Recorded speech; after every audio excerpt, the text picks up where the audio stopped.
you really found a lot that surprised you in terms of just the design and build quality of the units. What was so surprising to you about that? Well, I never consider a pro review to be official until I voided the warranty. Okay, so I always take these things apart.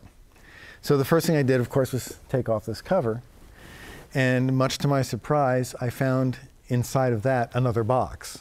So it was doubly shielded. And then I took off the front plate, and you can see the front plate on this.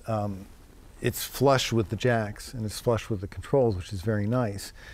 But a lot of times that's used to cover up the fact that those control shafts and those jacks are just poking through holes in the chassis. They're not really attached to anything, they're attached to the circuit board, which is a good way to save costs, and that's how you can keep the price down on a lot of interfaces. But in terms of mechanical reliability, every time you move that pot shaft, every time you plug in and out of the jack, it's putting stress on the connection to the circuit board.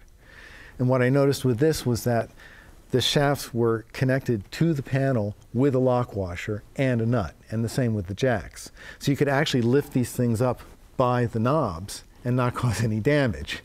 The shielding I also thought was important, because in today's studios, you sort of have this RF soup. You know, you've got the microprocessors, they're generating very high clock frequencies, you have switching power supplies, you have all these things putting hash into the studio, and the more you can minimize that, the better.